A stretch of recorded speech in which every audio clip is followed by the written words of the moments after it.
বন্ধুরা, অযোধ্যার রাম মন্দিরের নির্মাণ কাজ বর্তমানে সমাপ্ত হয়েছে। শুধু ভারতে নয়, গোটা বিশ্ব দরবারে হিন্দুদের জয় হয়েছে। আবারও সনাতন ধর্মাবলম্বীরা প্রমাণ করে দিয়েছে, সত্য কখনো আটকে রাখা যায় না। যা সত্য তা একদিন না একদিন প্রকাশ পাবেই। কিন্তু মন্দিরের সঙ্গে আজও জড়িয়ে রয়েছে এক রক্তাক্ত ইতিহাস। সেই রক্তের এক একটা ফোঁটা যেন লেগে রয়েছে আজও মন্দিরের খাঁজে।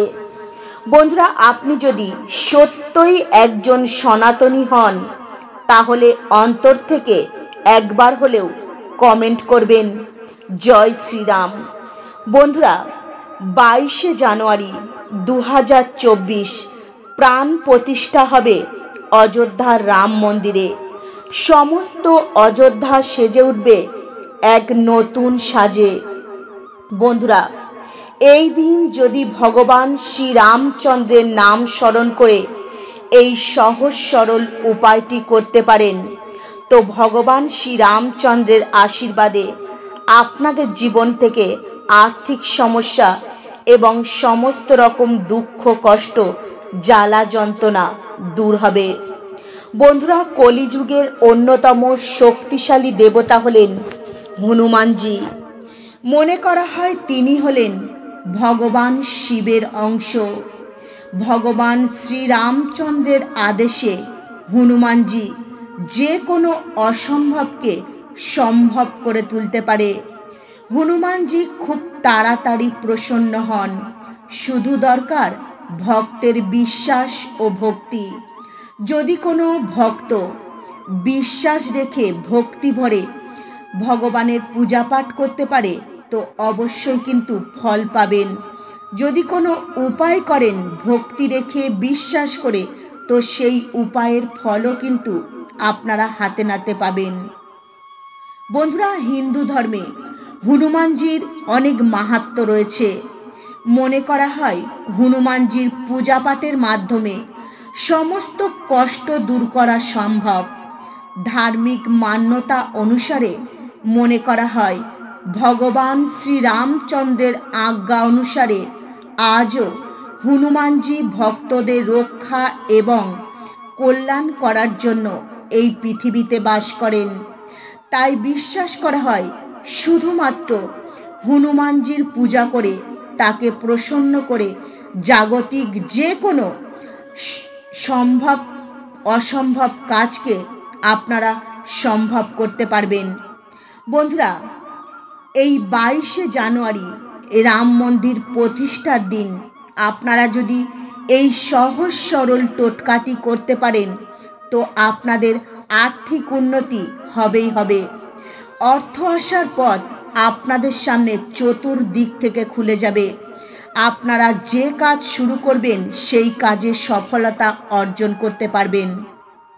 বন্ধুরা, এই দিন আপনারা সকাল সকাল ঘুম থেকে উঠবেন, তারপর যে কোনো হনুমানজির মন্দিরে যাবেন। হনুমানজির মন্দিরে গিয়ে হনুমানজির সামনে একটি সর্ষের তেলের প্রদীপ জ্বালাবেন। আর হ্যাঁ বন্ধুরা, এই প্রদীপটি মাটির যেন হয়। আর হনুমানজির সামনে বসে হনুমান চালিসা পাঠ করবেন। ভগবান শ্রীরামচন্দ্রের নাম স্মরণ করবেন। বন্ধুরা, জ্যোতিষ শাস্ত্র মতে এর ফলে আপনাদের কিন্তু আর্থিক উন্নতি হবেই হবে। আপনাদের জীবন থেকে দারিদ্রতা দূরে সরে যাবে। আপনারা যে কোনো অসম্ভব কাজকে সম্ভব করে তুলতে পারবেন। বন্ধুরা, এই দিন যদি আপনারা এই ক্রিয়াটি করতে পারেন, তো আপনার যত বড়ই শত্রু থাকুক, সেই শত্রুর হাত থেকে কিন্তু আপনারা মুক্তি পাবেন। বন্ধুরা, এই 22শে জানুয়ারি রাম মন্দির প্রতিষ্ঠার দিন আপনারা বাড়িতে একটি হনুমানজির ছবি কিনে আনুন। হ্যাঁ বন্ধুরা, অবশ্যই পঞ্চমুখী হনুমানজির ছবি কিনে আনবেন। আর এই ছবিটি বাড়িতে এনে এমনভাবে স্থাপন করবেন যেন হনুমানজির পঞ্চমুখী ছবির মুখ দক্ষিণ দিকে থাকে।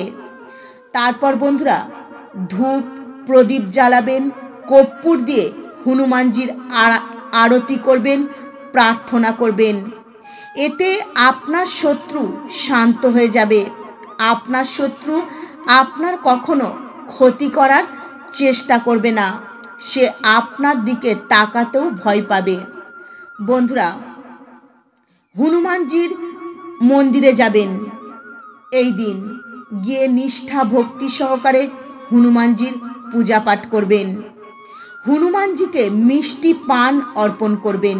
হ্যাঁ বন্ধুরা, এই মিষ্টি পান অনেক দেবদেবীর পছন্দ।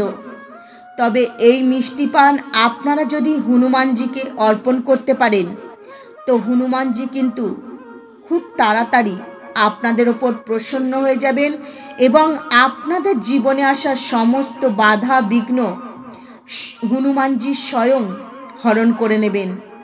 বন্ধুরা ছোট্ট পানের পাতা নেবেন আর গোলকুন্দ, এটা মূলত গোলাপের পাপড়ি আর চিনি দিয়ে তৈরি হয়, আর মৌরি। এই গোলকুন্দ আর মৌরি দিয়ে পান সাজবেন। পানের খিলি আটকানোর জন্য অবশ্যই কিন্তু লবঙ্গ ব্যবহার করবেন। বন্ধুরা হনুমানজিকে এই পান আপনারা দেবেন, 5টি দিতে পারেন, 7টা দিতে পারেন বা 11টা পান আপনারা দিতে পারেন। বন্ধুরা এই ক্রিয়াটি কিন্তু আপনারা যে কোনো শনিবার ও মঙ্গলবারও করতে পারেন। বন্ধুরা এই পান যদি হনুমানজিকে আপনারা অর্পণ করতে পারেন তো আপনাদের জীবনে সমস্ত রকম সমস্যার কিন্তু সমাধান হয়ে যাবে। আপনাদের আর্থিক উন্নতি হবে, আপনাদের পরিবারে একে অপরের সদস্যের মধ্যে কিন্তু মিল ফিরে আসবে, স্বামী স্ত্রীর মধ্যে ভালোবাসা টান বাড়বে, বৈবাহিক সম্পর্ক আপনাদের খুব সুন্দর হয়ে উঠবে। তো বন্ধুরা এই দিন অবশ্যই ভগবান শ্রীরামচন্দ্রের নাম স্মরণ করে এই উপায় করুন। আপনাদের ওপর সর্বদাই ভগবান শ্রীরামচন্দ্রের আশীর্বাদ থাকবে আর আপনাদের জীবন থেকে সমস্ত বিপদ আপদ স্বয়ং হরণ করবেন হনুমানজি। তো বন্ধুরা আজকের ভিডিও এই পর্যন্তই। আপনারা ভালো থাকবেন, সুস্থ থাকবেন। নমস্কার, হরে কৃষ্ণা।